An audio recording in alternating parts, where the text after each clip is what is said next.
Buddy, whoa, what's good, baby? It's the RAKE Podcast. Will Middlebrooks, Danny Vietti, as always. And I know what you're wondering. Why the hell is Danny looking like Fernando Tatis Jr.'s twin? I know that's what you were thinking of, Will. Did you pay for those? No, they were actually given to me. This might be the greatest gift I've ever received. So 100% eyewear. They have I'm reading their print here, as you can see. They have a collaboration with the face of baseball, Fernando Tatis Jr.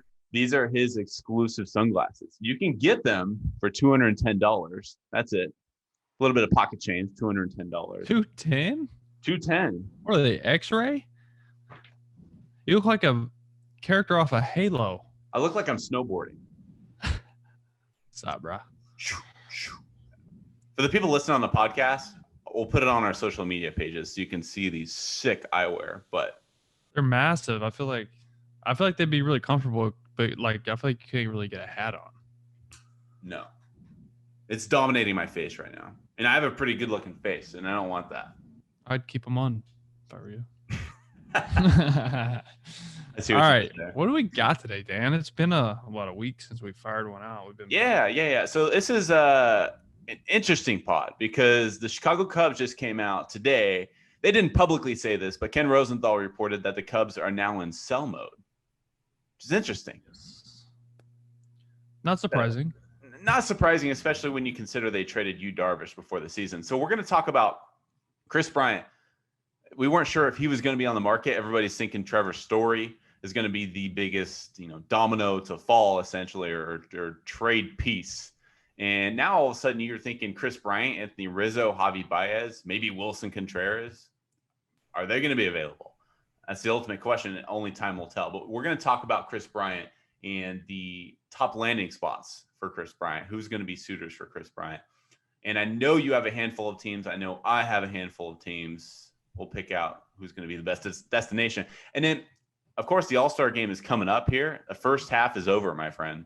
First half of the 2021 season is already over. So we're going to be talking about our biggest surprises, biggest disappointments, and then we'll hand out our first half MVPs for the first half. Does that sound good, brother? Yeah, maybe throw in some disappointments because it's always fun to be negative. Maybe some pleasant surprises as well. Yeah. You know what? Yeah, I think that's a great idea. That's a good plan. All right, let's start it up. Let's get right into it. Kris Bryant. Tough. As I mentioned, the Cubs, they got off to a really shaky start to start the season. And then all of a sudden they got hot. And then now they've lost 17 of their last 23. Let me just take off these Tatis sunglasses here so I can see our beautiful faces here. But one last shout out to 100% eyewear. Kris Bryant. So they've lost 17 of their last 23. Now they're in sell mode, according to Ken Rosenthal and others. What are you doing if you're the Cubs? You're trying to trade Kris Bryant because he's going to be a free agent after this year. Well, I'll get into Kris Bryant in 1 sec. I'm going to just talk about the team first. I think this losing streak had a lot to do with these guys getting close to getting into July, feeling the pressure of we have to take over this division or we're not going to get to play together anymore. Like, this is that core group of the 2016 World Series curse breaker team. And let us not forget, this is beyond the players because their manager was also on that team. He's very close with Rizzo, Bryant, Baez, Contreras. Like, these are his boys. All right. It's a weird situation where you're playing for one of your boys, right? Which could be a really good thing too. But in this case, I think that core group, their time is just, it's done together. It's over. It is. I think Kimbrel is a really important piece. There's a lot of teams, even though it's going to be a rental. Everybody wants a back end of the bullpen arm in September and October. So he'll be a big piece. Contreras will be a big piece because cannon for an arm, frames the ball well. He can hit. He can get really streaky and carry you for a month. And he's not a free agent until 2023. So that's what makes him a little different. He's younger too. I don't think they trade Rizzo. I think they keep Rizzo. He is limited defensively. He can only play first or put him in a DH if you were to send him, which I still think he's a good first baseman. He's still pretty serviceable over there. He's just not a great hitter anymore. He's a good hitter. So I don't think they're going to get a ton in return considering he would be a rental. So I think he ends up getting a qualifying offer in the offseason. Baez, I could see them moving. He leads the team in WAR. We know Javy Baez is a very exciting player. He also leads the league in strikeouts. But he hits homers, he steals bags, he plays phenomenal defense at third, short, and second base, which that versatility makes his value go even higher. And now, Kris Bryant, versatility, that's the main word here. We've seen some shades of MVP Kris Bryant, just not consistently. But he can play first base, he can play third base, he can play left field, he can play center field, he can play right field, he can be a DH. He can be a big bat in big situations for a contender and for a playoff team. Where will he go? Jeez. Mets? I can see the Mets. They need offense, obviously. JD Davis was playing really well, and then he got hurt. So I think Kris Bryant will play third base until JD Davis comes back and then move Bryant to the outfield. Can I stop you in your tracks here before you continue? I seem to remember a certain somebody on this show, might even just be my co-host on this Wake and Rake podcast, that predicted, this was their bold prediction this year, that the Cubs would sell it all. And here we are. I mean, this isn't a surprise, man. Your GM steps down, you get rid of your ace. The writing was on the wall. Yes. And these guys are going to be free agents. You're not going to re-sign them anyway. So why not get a prospect for them or something instead of losing them to free agency, which they probably could re-sign them, but I don't think they're in love with them anymore. It's kind of like we're friends. We still love each other, but we're not in love.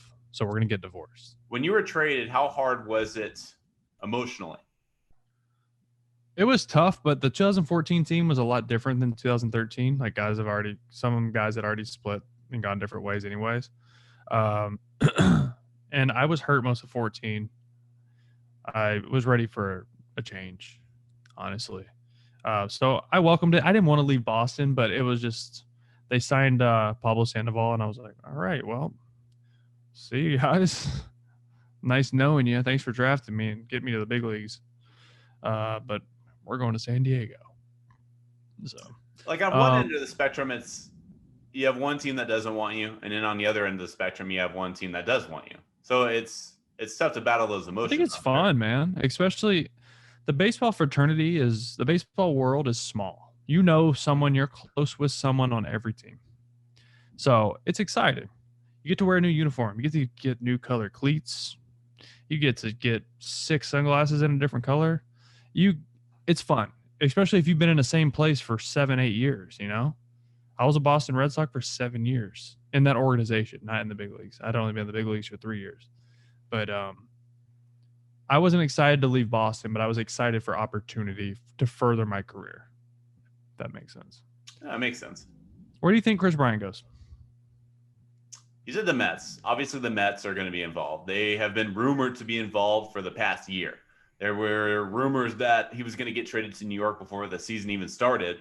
There was even a rumor that one of Kris Bryant's friends or somebody sent him a text that said he had been traded when in fact he had not been traded. So there's already some connection there between New York and the New York Mets. This season, they had the least amount of production from their third baseman this year in Major League Baseball. They have a total of 19 RBIs from their third baseman this year. That's last in Major League Baseball. So Kris Bryant could certainly help in that regard. But I'm kicking it over to the West Coast just because I always have West Coast bias. And looking at San Francisco, they're at the top of the division. They're sliding a little bit. They're kind of limping into the All-Star break here. They have some injuries. And I know they have Evan Longoria, but you mentioned his versatility, and I'm referring to Kris Bryant. He can play the outfield. You can plug and play. Okay. I'm going to raise you a West Coast here. I'm going to go a little further south. Well, not south. Across the bay. You're not going to say San Diego. No, I actually, south wasn't what I meant as across the bay. I'm going to go Oakland. Oakland? Really? Okay, hear me out. They could use some corner outfield help to get. It would be a plus if you added Kris Bryant's bat. He can also DH for them. And here's the kicker. They like that he's a rental because they don't have to financially commit to him because they don't want to pay anyone out there. That's right. So they can use him right now and then get rid of him or just not re-sign him. And then there's no financial commitment. And right now he's on a 1-year, $19 million deal via arbitration. So if you're thinking about how much would Oakland have to pay, because Oakland's cheap as shit, as they always are, Oakland would probably have to pay, I'm guessing, 7 to 10 mil. Not closer to 7. And they could certainly afford 7. I'm sure they could find some pennies on the streets in the Bay Area and find that chunk of change to afford a guy like Kris Bryant. Yeah, they could. And they could use it, man. I mean, he's not going to play third base if Chapman's alive. So, you could also use Marcus Semien, but who's counting? I mean, they're doing okay. I mean, Houston's good, but what about the Brewers? See, that's the thing. I wanted to preempt this entire conversation about Kris Bryant with the Brewers, but because I don't think they within care. The division. I don't think they care because they know it's only for this year, and they're only selling because they know they're not going to the playoffs. But if he signs a long-term deal with Milwaukee, he won't. Albeit very unlikely because they have so much money going to Christian Yelich over the next few years. I don't think they can afford it. So I'm not saying it's out of this world, not going to happen. I just don't know if they want to trade within the division. That's another team that needs offense. They have good pitching. They have good bullpen. They just need offense. Their offense hasn't clicked all year. They get big hits. They win games. They get big hits. They have comebacks, like all that. But offensively, they're not that good. Now, Keston Hiura has been abysmal all year. They've tried trading for Rowdy Tellez to try and get some production out of their first baseman. Their corner infield has been bad. Well, they had injuries. And they've had injuries. Travis Shaw, yeah. But as a collective unit, they have one of the worst batting averages, if not the worst batting average in baseball. It's like bottom 3, I think. Defensively, they're fantastic. Between JBJ, Colton Wong, Willie Adames. Willie Adames has been arguably the best shortstop in the league. Since he went over there, yeah. Yeah, incredible. He's batting over 280. He's got 7 or 8 home runs. I mean, he's killing it for him, and they didn't give up much for him at all. All right. This won't happen. This is like probably the most least likely place for him to go. You know who could use him would be the Yankees. They're done, bro. They're done. I said least likely. Least likely. They're done. But Jesus, they need help, bro. We'll talk about the Yankees in a minute. They need pitching help. Staying on the West Coast, I just have a quick question. Do you think the Dodgers got to go out and get a pitcher, right? So they started the season with an overabundance of rotational depth, right? They had 7 starters. Right. Kershaw just went down with elbow. May has TJ. Bauer and his off-the-field issues. Now you're down to David Price, a reduced version of Tony Gonsolin because he's coming off injury. Buehler, Urias. It's funny. I'm glad you brought this up because coming into the season, who were the 2 teams? I'm going to put you on the spot. Who were the 2 teams coming into the season where people were saying best rotation in baseball? The Dodgers were one. The Mets. The Mets also, but the Padres as well with the acquisitions they made between Yu Darvish, Blake Snell, Joe Musgrove. Now, the Padres are dealing with injuries to their rotation. Nelson Lamet on the IL. Chris Paddock is not. He's just kind of being Chris Paddock. And then Blake Snell has been atrocious on the road. So the 2 teams, not including the Mets, 2 teams that were expected to have probably the best rotation in baseball, Dodgers, Padres, could be looking at the trade market to add starting pitching, which is kind of surprising. But they have the talent. They can do it. Kris Bryant in San Diego, is there any chance of that happening? No. I'm trying to think of who the Dodgers could add. Maybe Kyle Gibson of the Rangers. Yeah. He's had a really good year. He's 6-1 with a 2. John Gray is another piece that could be on the market. Yeah, John Gray. If Washington was further out, I'd say Scherzer. Could you imagine? Because they're we don't care about luxury tax. It's crazy the amount of money in between. If you look at how much money spent each team, your top teams are like the Dodgers, Yankees, Astros. They're all up there in total spent. But the space in between number 2 and number 1, number 1 being the Dodgers, is like $40 million. The Dodgers have spent like $40 million more than any other team in baseball. Crazy. Yeah. You know, and like I said, we'll talk about the Yankees in a minute. I was just thinking about luxury tax, and the Yankees have made it very clear they don't want to go over. But let's say they trade Chapman and Britton, so they shed $15 million a year bullpen arms. Now they have room for Trevor Story. If they are building for the future, like sign him, then try to extend him. I think it's within their best interest to give up this season. I think you're not going anywhere with this starting rotation. Well, they only have so much they can give up, man. Let's just talk about the Yankees right now. Like, let's talk about them. Have they been your most disappointing team this season? They're 100% my most disappointing team, just because of the talent level there. Number one, God, where do I even start?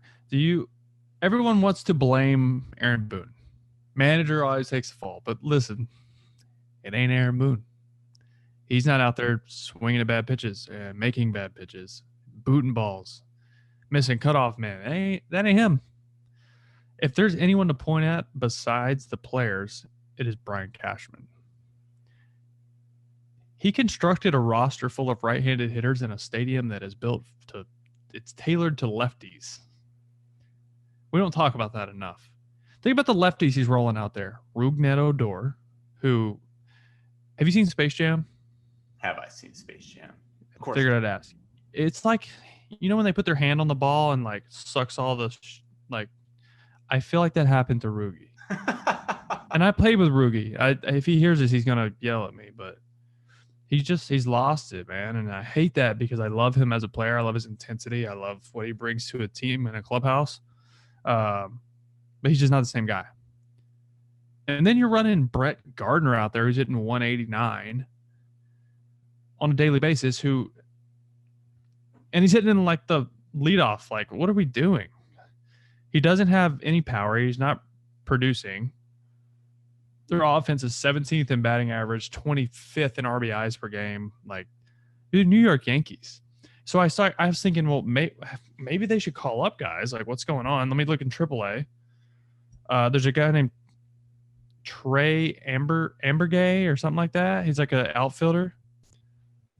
He's hitting, I don't know, 320 with some homers. You're telling me you don't want him, but you want Brett Gardner? Is it about money? Because you're the New York Yankees. You can eat the $8 million or whatever that you gave Gardner if you really want to win. Do you want to win? And then you're running Gleyber Torres out there who isn't producing at all. I think he has 12 RBIs and not good defensively. And you have a Korean kid who's been in your system for 6 years. I'm going to screw this name up. It's like Hyun-Jun Park, who's hitting like 330 with 10-plus homers in AAA right now. What are we doing? Are you trying to win or not? No. You built a lineup, like I said, that it's reliant on the home run, the 3-run homer. It's just not conducive to winning baseball. Let me play devil's advocate here for a second, because I completely agree with you. The group most to blame is the players. Booney's, like you said, Booney's not the guy booting balls out there in the field, and Cashman isn't either, Brian Cashman. Can you explain why Aaron Boone would be sitting Luke Voit game 1 against the Astros before an All-Star break coming up in 3 days? Let me explain this. There's a lot of things that don't get reported injury-wise because you don't want to deal with it with the media. So if he has something barking, sometimes you just avoid talking about it. Sometimes that's what the player wants. Sometimes the team doesn't care and they say it anyways. But if the player wants it quiet or wants to play through it or deal with it, sometimes they just keep it quiet. So I'm not saying that's what it is, but I'm saying in a lot of cases it's because they're dealing with something and they just don't want it to be public. It's just confusing when you say our season's on the line. All-Star break's coming up in 3 days, and you're sitting Luke Voit, who has been hot over the last few days since coming back from injury. So it's a little confusing I'm sure Yankees fans can be a little frustrating when Aaron Boone says, we're going to give Luke Voigt a day off. It's like, Yeah. well, No, I understand that. There's something else there, or we just don't know. And there's a reason they don't want us to know. who's been your biggest positive surprise this year? Giants. I was going to talk about the Red Sox, but I never talk about the Giants, and it's time. I thought they just had a hot month to start the year, and then mid-May they get swept by the Dodgers, and I thought that was it. Like, all right, here comes the downfall. And then they rattled off like 20 of 25, right? This was supposed to be the has-beens and never-will-be's. That's what this team was. Posey, Crawford, Belt, Longoria, at the end of their careers, right? Just get us through, be good leaders, help us groom these young guys. But they're playing really well. Posey and Crawford having like really, really good years. Longoria's been hurt, but he's still hitting 280. Crawford's the oldest starting shortstop in baseball, yet he's been the He got like 17 homers. second or third most productive shortstop in the league behind Tatis, maybe Javy Baez. And he's the oldest starting shortstop. So, and then they're pitching, man. These are guys that were DFA'd. These are guys that they signed on 1-year deal hoping to strike gold. And they did. And they did. Gosman, 8-3, 1.7 ERA. Wood, 8-3, 3.6. DeSclafani, 9-3, 2.8. Bullpen, third in ERA across the league. Name one guy in their bullpen. The average fan. Name one guy in their bullpen. Brian Wilson? I don't know. Like Sergio Romo? Like, I don't know. Jake McGee, come on. I'm saying a fan of baseball that you don't know because, number one, their games are on at 10 p.m., you know. But, dude, it's July 10th, and they're like 22 games up. I mean, they're 22 games over 500. They're up on the Dodgers. Like, this is nuts that they're still here. I don't think they win the division, though. I do think they go to the playoffs. I think this is 3 teams from that division go to the playoffs. I'm with you. I think their ceiling is just limited, honestly. So when you compare the big 3, people are calling them the big 3 now in the NL West: Dodgers, Padres, Giants.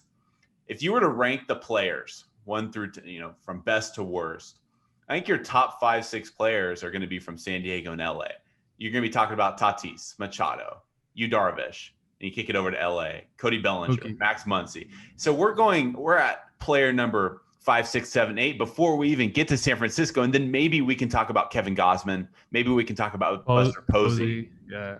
But we're at player number 7, 8, and we're not even talking about San Francisco. So that's why I believe. Can we kind of say, in not financially, but the way their team is constructed, kind of the West Coast Rays? Yeah. A little bit. Like the A's are the West Coast Rays, but yes. Right. I meant with, yeah, you're right. No, you're right. I'm with you. The way they just kind of pieced it together, and you're going, there's no way these guys are going to be good. And it's a perfect recipe. In San Francisco, they're not meant to win this year. Let's keep that in mind. They have all this money coming off the books after this year. They, depending on what they do with player options with Posey, Crawford, Cueto, they could have $100 million coming off the books after this year. And you're going to have guys we just talked about: Kris Bryant, Javy Baez, Anthony Rizzo, Freddie Freeman, Trevor Story. Those are all free agent big-time hitters. Now, are you able to recruit a big-time hitter to Oracle Park? Well, they're leading the National League in homers. They have been much of this season. Isn't that weird? Very strange. Especially with like Cincinnati, Milwaukee. Well, Milwaukee's offense stinks, but these are places where the ball flies. Mm-hmm. Even the Cubs, like, the wind blows out there more than it doesn't. And we saw the other day, like, Rhys Hoskins hitting it off the scoreboard and left center. Like, that's a bomb. But when the wind blows out there, if you hit it in the air, that was a day that it was like 15-6, the final score, like 7 homers. Ball flies. So what was your favorite park to hit in as a road player? Oh, man. I know you talked about Seattle was a good park to hit in. I think you've mentioned that. I like Seattle because the batter's eye. You saw the ball really well. I've heard that a lot, actually, from different players. The batter's eye is it's not just a normal like black or brick or whatever. It's like a matte black, so there's no shine on it. So it helps with the shadows a little bit because it's not really bright back there. So you preferred to play on the East Coast as opposed to the West Coast because of the shadows? Is that correct? Because the shadows play more of a factor on the West Coast for the most part. That's only if you start early. Okay. Because if it's 10 p.m. on the East Coast, I mean, it's still a 7 p.m. game, so the sun's really not that big of an issue. So, man, that's a tough question. I love Dodger Stadium. I thought the ball flew there. I saw the ball well. I loved Anaheim, so that's 2 West Coast. I hated Oakland. Everybody hates Oakland. Got me thinking. While you chew on that, I went to Oakland to watch the Red Sox and A's just last week. Can we please get some new bathrooms in O.Co Coliseum? I don't care if you're moving. I'm tired of urinating in a horse trough in Oakland. Can we please get some regular urination system? They're going to burn that place to the ground pretty soon. Please. I mean, yeah, it's pretty bad. I'm urinating in a horse trough, and we're in 2021. You want a yes. golden toilet? Like, yes, I do. All right, Queen, chill. It's like you're pissing in it. It's not like you're drinking out of it. But I'm pissing next to 10 other people who are bumping into me because we're all peeing into the same stream here. You're 6'6", bud. You win that battle. It doesn't mean we don't get stage fright. Have another beer. Have another $12 beer. 14. They're $14 beers. Ridiculous. For like a Miller Lite? It's an 805. 805 out of San Luis Obispo, Central California coast. If you've never tried an 805, very delicious. I have not, actually. I'll send you some. I'm sure you will. All right, what's next? What do you got? You never even gave me your favorite park. I gave you time to chew on it. I gave you several. I need your number one favorite. Number one. Toronto. Oh, that's because you raked in Toronto. Because I saw the ball really well. You asked me where I like to hit. You raked in Toronto. You want Toronto and Mark Burley on the mound like every day of the week. I mean, I never took Burley deep. It was R.A. Dickey? That was the 3-homer game, yeah. Okay. But I felt like I never left Toronto without a homer. I saw the ball well. I felt like it flew there. I like playing on the turf. I thought it was fun. It was different. Yeah, I don't know. And the clubby there, so the nothing special about the locker room, but in the back there's like a little chill area, couches, a big like projector screen. You can go back there and watch movies and stuff by the food room. And the guy that works in the food room, can't remember his name. They run the system back there where you can buy you could buy an iPad or whatever, and they would just download all these shows on them for you for like $100. Or you buy the iPad, whatever it costs, or you can bring in your own iPad for like $100. They would give you like all the new shows and everything. It was music, whatever you wanted. But right next to that was a food room, and this guy made the best bacon cheeseburgers, bro. It's probably like not even good quality stuff, but whatever he did, whatever griddle he was using or whatever, it was so good. I would eat 2 a day. And have you been to Canada? No. So the ketchup there is different. It's like a little bit sweeter. It's weird. I didn't necessarily love it. The Heinz? Yeah, like our normal ketchup, the Heinz. Yeah, and it was like it was just made differently in Canada. There was like a little more sugar in it, I guess. It was sweeter, and I just remember like that combo on like put that little sweet ketchup with some mustard on the bacon cheeseburger. I was dragging ass into the game, bro. But I hit well there. But I was like, I had a bad boiler to like the 6th. But saw the ball well. I'm still winning for murder in Toronto. Yeah. How well did you eat during the season? How difficult was it to eat healthy during a season? Well, when I was younger too, I was so active. You know, you're playing baseball every day. You're practicing. You're taking ground balls. You're hitting 1 million balls a day. You're running. You're lifting. So you can literally eat whatever you want. You weren't on now. If I was still playing now, I would have to do it different, just because your body's different. But, I mean, I made sure I got what I needed for my body as far as nutrients, but I wasn't worried about crushing a whole pizza. Now if I did that, my ass would shake for a week.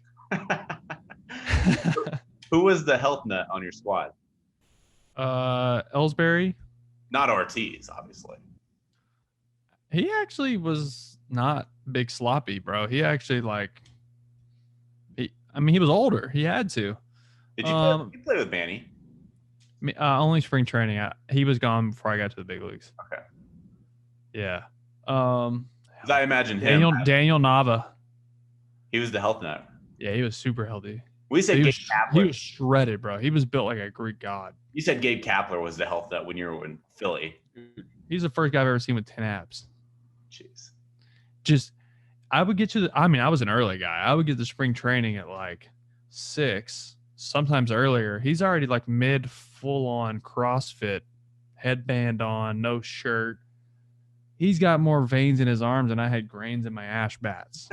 It was crazy, dude. He was yoked and he was always smiling and happy, and he's like talking to you and he's just like power cleaning like 350. You're like, what how are you doing this? Yeah, he's a beast, man. But he was all into like keto and intermittent fasting and all that stuff. So he'd be doing these full-blown workouts with nothing but like black coffee in his system. We have the All-Star break coming up. Home Run Derby coming up. And I think we both on an earlier pod here said Shohei is going to win the Derby. He's coming in as the betting favorite. You're taking Shohei, right? I'm not just making that shit up. What? Nope. We just talked about it in an earlier pod. We both agreed that Shohei was and that was before my man Joey Gallo was on the list. It was before Gallo was on. And you actually mentioned that if Gallo entered, you might change. I did. He has the most power I've ever seen in person. It literally sounds like if you take 2 2x4s and get them as close as you can to your ear and just go, wow. That's what it sounds like when he hits a baseball. Or you fire a shotgun in your ear. He's seeing the ball really well right now, too. Yeah, dude. He will topspin balls out. The issue is the structure here.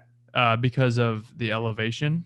There will be a lot of 500 plus foot homers, but they're going to get really tired really fast. That elevation is tough to adapt to in one day. Yeah. They're going to fly in the night before. They're going to do the home run derby the next day. They're going to be gasping for air halfway through 3-minute round.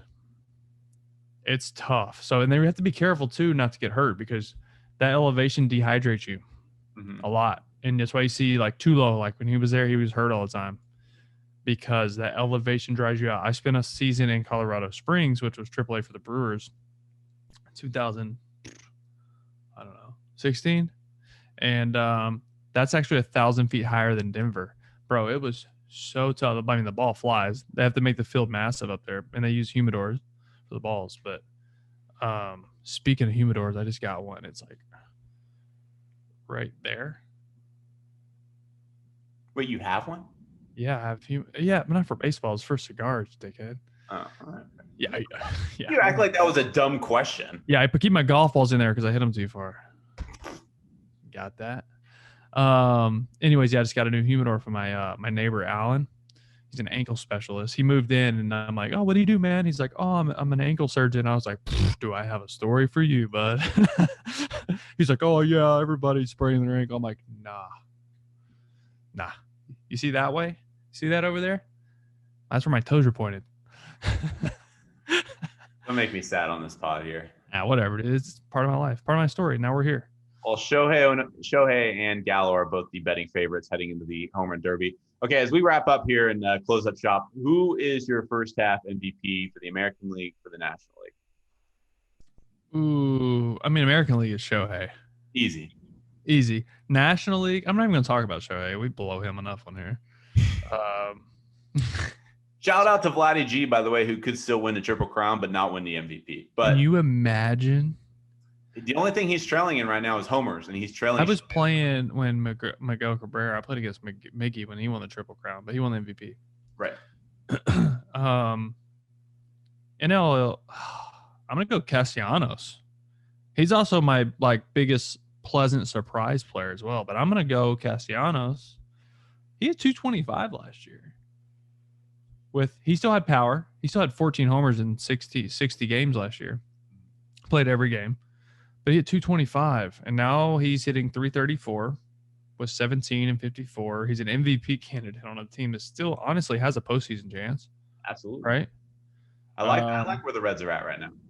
I'm just looking at these numbers. 220 in 2020 his K rate was almost 29%. This year it's 21%, so he cut it almost 8%. I think the most impressive thing for me for Castellanos is he's having this massive year without a huge influx in power. His power is like his ISO and all that's like actually down a little bit. Mm-hmm. So he's doing this without an influx in power, which tells me he's adapting, right? So the rest of the league is still trying to launch and hit homers, and he's saying, I'm going to take my singles. I'm going to hit away from the shift when they shift me. I'm going to hit with 2 strikes. I'm going to shorten up a little bit and take my knocks. And getting those hits, that's where the average has jumped. I mean, he's a career 275 hitter. He's not a bad hitter, but he's been hitting above 330 all year. Right. He was hitting 360 for a month and a half. So he's a more complete hitter now, right? Like all these hitters are living and dying by the home run, and he's like, I'm going to change. I'm going to cycle back to contact first. Plus, he plays in a ballpark that the ball absolutely flies, so he doesn't have to go out there and swing 100%. He can control the barrel, control the zone, stay on pitches because he's not trying to yank them to left, and it's made him a better hitter. And I love seeing guys adapt and change and go against the grain of what the league's doing right now. I want to agree with you because I'm a big-time Nick Castellanos fan, and I think it's not only what he's done on the field, but what he's done kind of off the field too. Like his antics this year have been like combating Manfred. Yeah. I loved every bit of it. But I will say, let's give some respect to Fernando Tatis Jr. He's leading the National League in OPS. He could become the first player since like 1920, 1915. He would only be the second player ever. Can I guess what you're going to say? Go ahead. Steal my thunder. Go ahead. Just like you always do. No, never mind. Is it homers and stolen bases? Are we on the same? No, that's not what I was going to say. I was going to say lead the league in errors and win an MVP. Well, that too. Yeah, he could lead the league. But he could become the second player ever to lead the National League in stolen bases and home runs in the same season. First ever? Second ever. First time since like 1920. Oh, okay. So first time ever. Ricky Henderson had to come close. Yeah, he had to have come close. I don't know. He had pop. Like he hit homers, you know? He absolutely did. By the way, while we're talking about National League shortstops, Trea Turner is not getting any attention. Trea Turner's most underrated player in the league right now. Him and Xander. He's batting 321 with 17 homers, 19 swipes to go along with it. You know, that's what sucks is I was thinking, who's my most surprising player? Who's my MVP? And that he never crossed my mind. He's not surprising anymore. He's just underrated. I mean, what he's doing right now isn't his normal year. He's going ham right now. He's been good for a long time now. He has. He's never been an all-star game. He steals bags too, and he's a good defensive player. Yeah. He's underrated. He's very underrated. Even when I think like who the most underrated players, I don't even think about him. I don't know why I don't think about him. I think about Xander Bogaerts as underrated. He's not flashy. Yeah, he's really exciting. I mean, anybody that's fast is exciting and is aesthetically pleasing to the eye. Trea Turner is aesthetically pleasing to the eye. He's the player that like he has the pop, obviously, he has 17 bombs, but he can say, okay, it's okay to walk or take my single because I'm going to steal second, maybe third, or I'm going to score from first on a double. I'm going to score on a single from second. So that is exciting. I mean, and that's like getting like motion in baseball. Like that's what we need for more exciting baseball is motion, less strikeouts, more balls in play. We're seeing that. I mean, on base percentage is up, went from like 310 to 322 over the past 5 weeks. Batting average only went up 2 points across the league, but I think guys are throwing less strikes because they don't have grip on the ball. But and I still think there's a approach issue with hitters. But I'm getting off the rails right now. Go ahead. Sorry. Final question before we conclude. Do you have any issue with Jacob deGrom, Carlos Correa, Jose Altuve not participating in the? Bro, Correa has COVID. Is that right? Yeah, it came out. Yeah, it just came out. He's on the COVID list, so he didn't have a choice anyways. But no, you're right, man. These are your days. People calling them selfish, this and that. Sure, they have the right to be. They have the right to be. They play every single. Well, deGrom doesn't play every single day, but he has the right to not go ramp up, especially in Colorado where guys could get hurt because the elevation. If you're not accustomed to that, like that can really get you. And just rest, man. Like those are guys on first place teams. Yep. They need to have good second halves. And for the Astros guys, is there something that has more? Yeah, there is probably. But I think they're not happy with how they've been treated by their peers. And they understand that it's just how it is because of what they did. But I don't think they want to have to look guys in the eyes and have to have these conversations with them. And then they're not even going to enjoy their All-Star weekend because they're going to be so uncomfortable. Yeah, honestly. Keep in mind, people saying that Correa and Altuve don't want to get booed and ridiculed, and they don't give a shit about being booed. They got voted into the All-Star game by the players and coaches. Okay, so you're thinking like, oh, they don't want to be in the same clubhouse as the other players. Those players voted them in. The players didn't vote them in. Players and coaches voted both those guys in. They aren't starters. Oh yeah, you're right. Sorry, I was thinking starters and bands. My bad. Yeah, they're both. That's because you still have to give them credit for being good players, but I think they do want to avoid certain conversations. Honestly, fair enough.